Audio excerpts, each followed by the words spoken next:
Hi, my name is Monique. Welcome back to another video.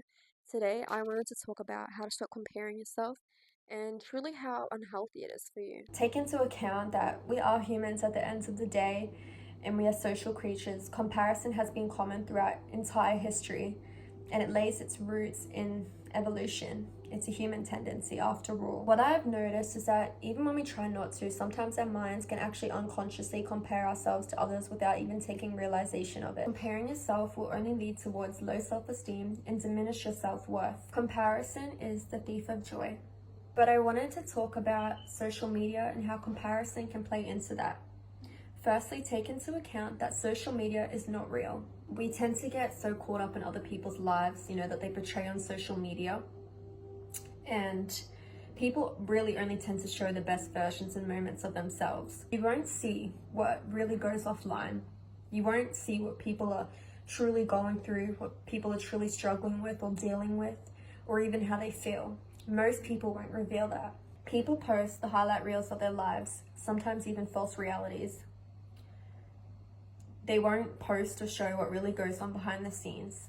No one shares their real life. The narrative can be painted to make it perceive and look that way, but people will hide their true realities. We can literally be scrolling mindlessly on social media and find ourselves comparing ourselves to other people's lives, financial status, success, appearance, or thinking that they have everything figured out in life already, when in fact no one truly does. After all, you're experiencing life through your own unique lens and perspective. No one else is capable of being able to see life and the world through your eyes and viewpoint, and that is what is so truly unique about you. That's why it's important that you never compare yourself to other people, to other people's lives, what they have achieved or have in general. Otherwise, you'll be on this constant and negative roller coaster of comparing yourself to other people always. Everything takes time in life. Not everything should come and arrive instantly. Because then what's going to happen next after you have everything? Because then what's going to happen once you get everything you want? What are you going to do next? That even comes into terms of achieving a goal or wanting a particular thing. We tend to want it immediately and within such a short amount of time. And this can become very unhealthy, very unrealistic, and dangerous in terms of comparison with wanting things so fast. Also, take a look at the time. Time frame is something that I had to take realization of and take into account in terms of comparison. Taking a look in today's culture, we expect everything so fast, whether that's waiting for an online order, waiting to receive food orders, even text messages, calls. Even through social media, we post pictures and we tend to want that picture liked straight away, or having an instant reaction towards it and wanting that instant gratification. We check who's like this within this amount of time. To achieve the things that you want in life, or to achieve a specific goal, it's going to take time. Not everything should come instantly, Some things are going to take time. People can be inspirational towards you and have a positive impact and influence on you, but at the end of the day, you should know what's best for yourself. You should continue to grow and improve for yourself, not for anyone else, not to meet society's standards. Do what makes you happy and create a life that will allow you to feel satisfied and content with yourself, not for the sake of others. By changing the angle of comparison, you will change the whole comparison game. People may have something better or have achieved a higher goal or have a better financial status than you, but no one shares the same perspective as you. No one is able to think the way that you do. No one has the same mindset as you. Truly make a list of the things that you're grateful of, the things that you like about yourself, your personal attributes. Your self-worth shouldn't be and isn't based on what you have in life. It isn't based on what you don't have, what you do have. It isn't based on your accomplishments. It isn't based on your behaviors, nor your appearance. Your worth is inherent. It always has been and always will be. After all, we are complex human beings living our own individual and unique experience. You are too complex to rate yourself based on the comparison to another person. We can tend to project perfection onto another person's life and create an ideal life or false reality in our head that we believe someone might have based on what we see and view.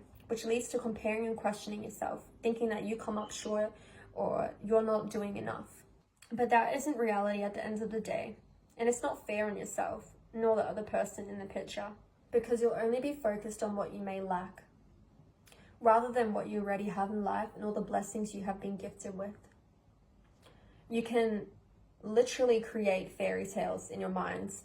Sometimes you will never see the true realities of people's lives and what they are really thinking, feeling, and going through.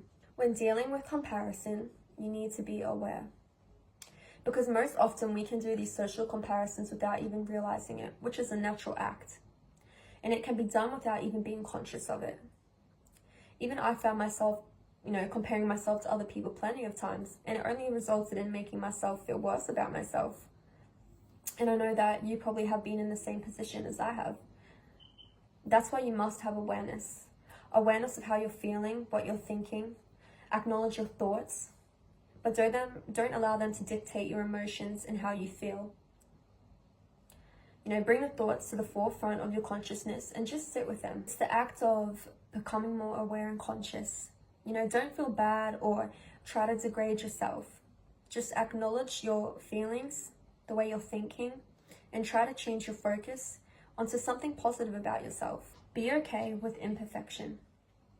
As human beings, we are all flawed, but sometimes we can tend to put ourselves down when we aren't able to reach perfection. Or we can perceive other people as perfection or their lives, through our own lens. But no one is perfect at the end of the day. We are all flawed. It's all about your perspective and how you choose to view imperfection. I believe that your own individual flaws is what makes you who you are. It's about adjusting and changing the angle on how you view your imperfections. Another thing I'd suggest is to focus on your strengths. We can be so wrapped up and focus on all of our weaknesses, but what about all of your strengths? You may be a very kind-hearted and loving person. You may be very caring and attentive towards the people that you love. Or you may be a very active and great listener. I advise you to make a list of all of your strengths, of all of the great qualities that you possess and currently have, and continue to enhance and improve on them. You are truly enough as you are. You always have been and always will be. Comparing yourself is truly only a disservice to yourself. If you are solely only focusing on what other people have or what they might possess, you'll never have enough. And you'll always want more. You'll never truly be satisfied. It'll truly only spiral and be a negative, endless cycle. What you already have is enough, and who you are is more than enough. Thank you again to whoever made this far into the video and who takes their time and energy in towards listening to what I have to say. I truly appreciate it.